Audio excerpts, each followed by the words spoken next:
Hi friends, నా పేరు రాజు. మీరు చూస్తున్నారు గంపల్ రాజు యూట్యూబ్ ఛానల్. ఫ్రెండ్స్, ఈరోజు వీడియో వచ్చి తెలుగు 360 అనే ఒక లుచ్చాగాడి గురించి ఈ వీడియో. అసలు ఏం జరిగింది ఇప్పుడు చూద్దాం. రీసెంట్గానే కుబేరా సక్సెస్ మీట్ జరిగింది. ఈ సక్సెస్ మీట్కి మెగాస్టార్ చిరంజీవి గారు చీఫ్ గెస్ట్గా వెళ్ళారు. అక్కడ మెగాస్టార్ చిరంజీవి గారు అందరి గురించి చాలా పాజిటివ్గా ప్రతి ఒక్కరిని ప్రశంసించారు. ప్రతి టెక్నీషియన్ గురించి వివరిస్తూ ప్రతి ఒక్కరి యొక్క గొప్పతనాన్ని ప్రశంసించారు. స్పీచ్ కూడా ఎక్కడా కూడా బ్యాడ్ వర్డ్స్ లేకుండా నీట్గా మాట్లాడారు. అలాగే ఆ ఈవెంట్లో చాలా ఇన్సిడెంట్ జరిగాయి. శేఖర్ కమ్ముల గారికి మెగాస్టార్ చిరంజీవి గారు అంటే ఎంత ఇష్టం అన్నది ఇప్పుడు చిన్నప్పుడు నేను చెప్తున్నా, కాలేజ్ డేస్లో జస్ట్ మిమ్మల్ని కలిశాను, షేక్ హ్యాండ్ ఇచ్చాను. నేను ఇంకా అదే ఎప్పటికప్పుడు మిమ్మల్ని డైరెక్ట్ చేయాలో, సినిమా చేయాలని. అలాగే దేవిశ్రీ ప్రసాద్ గారికి కానివ్వండి, ప్రతి పాట, ఆ పాటలో ఉన్నటువంటి ప్రతి పదం మనందరం. అలాగే ధనుష్ గారికి before writing something on a page on top, like how Om is, so you've come here like that Pilliyar Suli or that Om on a paper. వీళ్ళందరికీ మెగాస్టార్ చిరంజీవి గారు అంటే ఎంత ఇష్టం అన్నది ఆ ఈవెంట్ చూస్తే మనకు స్పష్టంగా తెలుస్తుంది.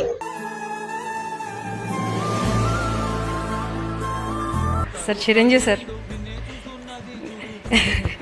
మీరు నా హీరో, థ్యాంక్స్. కానీ అవన్నీ వదిలేసి ఈ తెలుగు 360 అనే కుక్క వాడు రాసింది ఏంటో తెలుసా? ఒకసారి మీరే చూడండి. చిరంజీవి గారు అంటే 1-2 జనరేషన్ ప్రేక్షకులకి ఆదర్శప్రాయమైన వ్యక్తి అట. చిరంజీవి గారు 1-2 జనరేషన్లకు మాత్రమే ఆదర్శప్రాయమైన వ్యక్తి. ప్రతి ఒక్కరికి, ఒక ఇండస్ట్రీ వ్యక్తులకు మాత్రమే కాదు, ప్రతి ఒక్కరికి, నీకు, నీ తండ్రికి, అలాగే నీకు కొడుకును, అలాగే నీ కొడుకును పుట్టిన బిడ్డలకి ఆయనే ఆదర్శం. మాకు కూడా, మా అందరికీ కూడా ఆయన ఒక ఆదర్శమైన వ్యక్తి. తర్వాత చూడండి. కానీ ఆయన లాంటి స్థాయి ఉన్నవారు మద్యం తాగడం తప్పు కాదు, అది వారి వ్యక్తిగతం. అంటే వీడి ఉద్దేశం ఏంటో తెలుసా? బాలకృష్ణ గారు పబ్లిక్ ఫంక్షన్స్, అలాగే హోటల్స్లో అందరి ముందు కూడా మందు తాగుతారు. కాబట్టి చిరంజీవి గారు కూడా తాగి ఫంక్షన్కి వస్తాడు అని వీడు ఉద్దేశ ప్రయత్నం చేస్తున్నాడు ఇక్కడ. తర్వాత ఏం రాశాడో చూడండి. కానీ తాగి సినిమా వేదికలు ఎక్కి తాగి ఉన్నట్లు అందరికీ అర్థమైపోయే కండిషన్లో బాడీ లాంగ్వేజ్ ఉండడం ఆయన గౌరవప్రదమైన స్థాయిని తగ్గిస్తుంది అని రాశాడు వీడు. మీరు స్పీచ్ మొత్తం చూడండి. ఎక్కడైనా ఆయన తాగి తూలాడు అన్న విధంగా ఎక్కడైనా స్పీచ్ ఉందా? మీరే చూడండి. మెగాస్టార్ చిరంజీవి గారు సింగిల్ బ్యాడ్ వర్డ్ కూడా మాట్లాడలేదు. ఆయన బిజీ షూటింగ్ షెడ్యూల్స్ పెట్టుకుని కూడా ఆ ఈవెంట్కి వచ్చారు. ఆయన ఆ సినిమాకు పనిచేసినటువంటి ప్రతి టెక్నీషియన్స్ గురించి పాజిటివ్గా మాట్లాడారు. కారణం ఏంటంటే కుబేరా సక్సెస్ అందరికీ రీచ్ అవ్వాలి అన్న ఉద్దేశంతో. అయినా సరే చిరంజీవి గారిని టార్గెట్ చేశారు ఈ దరిద్రుడు. దీనికి ముఖ్య కారణం బాలకృష్ణ ఆడవాళ్ళ మీద గౌరవం లేకుండా ఏదైనా మాట్లాడతాడు.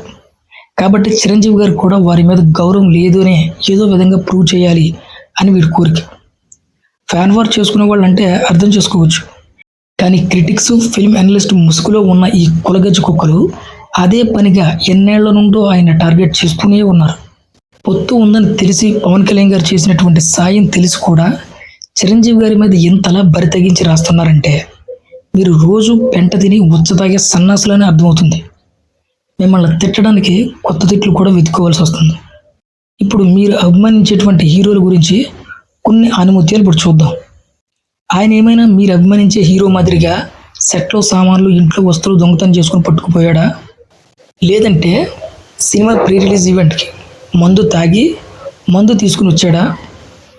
పోనీ ఫుల్గా మందు తాగి హీరోయిన్ స్టేజ్ పైన అందరి ముందు తోసేసాడా? లేదు కదా. ఒకసారి ఈ వీడియో చూడండి. నీతో తాగుతాను, లేకపోతే నేను ఒక్కడే తాగుతాను అంటే అయిపోతుంది. ఆయన జనరల్గా 4 గారికి అలవాటు. ఆయన 2 పీకుల్లో ఒక సిగరెట్ అయిపోయింది. 2 పబ్స్లో సిగరెట్ ఫినిష్ చేస్తారట సీనియర్ రామారావు గారు. పోనీ దీని గురించి ఎప్పుడైనా ట్వీట్ చేసావు నువ్వు? అంతెందుకు, అమ్మాయిల కడుపుల గురించి 10 ఏళ్ల కిందట నేషనల్ మీడియా మీ ముఖం మీద ఉమ్మేసింది. ఇంకా దరిద్రం ఇంకో 10 ఏళ్ళు తుడుచుకున్నా కూడా పోతాం. స్టేజ్ మీద అమ్మాయికి ముద్దైనా పెట్టాలి, కడుపైనా చేయాలి అని వాగాడు కదా మీ బాలకృష్ణ. మరి దాని గురించి ఎప్పుడైనా ట్వీట్ చేసావా? వెళ్ళి ముద్దను పెట్టాలి, కడుపని చేసేయాలి, అంతే. కమిట్ అయిపోవాలి. పోనీ అందరి ముందు ప్రెస్ మీట్లో హీరోయిన్ పెట్టుకుని గిల్లాడా?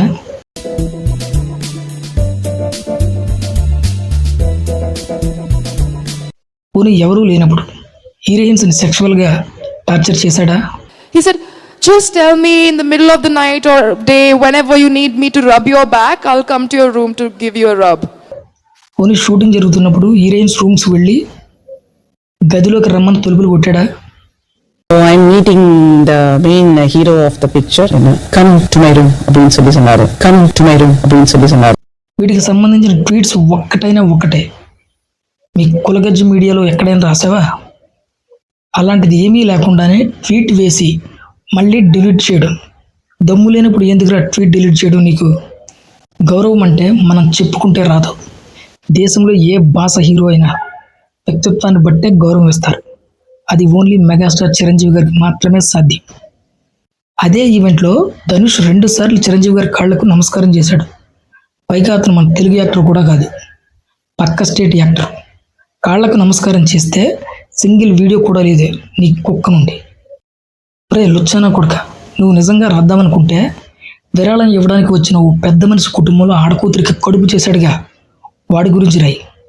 అలాగే బుక్ రాయడానికి వచ్చిన ఆమె మొగుడికి తెలియకుండా రంకు చేసి ఆమె అడ్డం తిరిగేసరికి పెళ్లి చేసుకున్నాడు కదా, వాడి గురించి రాయి. పైకి దైవాంశ సంబుతుడు అనే ముసుగేసుకుని అడ్డగోలుగా దొరికిన వాళ్ళ దగ్గర దోచుకున్నాడుగా, వాడి గురించి రాయి. ఇల్లికి బిచ్చం కూడా పెట్టని పిస్సనారి అని రాయాలి. రోజు కోడి తినే తిండిపోతని తిరుగుపోతాను కదా నువ్వు రాయాల్సింది. అవి రాయవు. ఎవరైనా సీనియర్ ఎన్టీఆర్ గారి అభిమానులు ఈ వీడియో చూస్తుంటే గనక నా మీద ఏడవకండి. ఎందుకంటే అయిందానికి కాందానికి కెలికి అన్నగారి గుట్టుగా ఉన్న జీవితాన్ని రోడ్డు మీదకి వచ్చేలా చేస్తున్న ఇలాంటి లుచ్చనా కొడుకులకి చెప్పుకి పెంట రాసి మరీ కొట్టండి. ముఖ్యంగా మీరు అకారణంగా మరొకరి జీవితం మీద పడి ఏడ్చినన్నాళ్ళు మీరు దేవుళ్ళుగా ఆరాధించే మీ నందమూరి వారి జీవితాలు రోడ్డున పడుతూనే ఉంటాయి, గుర్తుపెట్టుకోండి. మళ్ళీ కొంతమంది వచ్చి చచ్చిన వాళ్ళ గురించి ఎందుకు బ్రదర్ ఇలా మాట్లాడుతున్నావు అని కమెంట్లు పెట్టొచ్చు. బతుకున్న బాస్కి రెస్పెక్ట్ ఇవ్వనప్పుడు చచ్చిన అరికిట్టి గాడికి కానీ సీనియర్ మిరపకాయ బజ్జీల గాడికి కానీ మేమెందుకు రెస్పెక్ట్ ఇవ్వాలి? ఈ సినిమా సక్సెస్ మీద ఎందుకు ఏడుస్తున్నారో నాకు ఇప్పుడు అర్థమవుతుంది. ఈ సినిమాకు పనిచేసినటువంటి కోర్ రైటర్ పింగళ చైతన్య ఎవరో తెలుసా? మన పింగళ దశరథరామ్ కూతురు, డేరింగ్ ఉన్న జర్నలిస్ట్. ఎన్కౌంటర్ పత్రికలో ఒక దగుల్బాజీ నిజస్వరూపం బయటపెట్టిన great journalist. Anyway, congratulations for the success.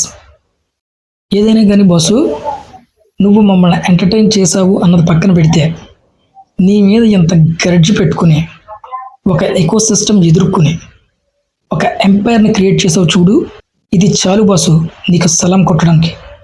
జై మెగాస్టార్, జై హింద్.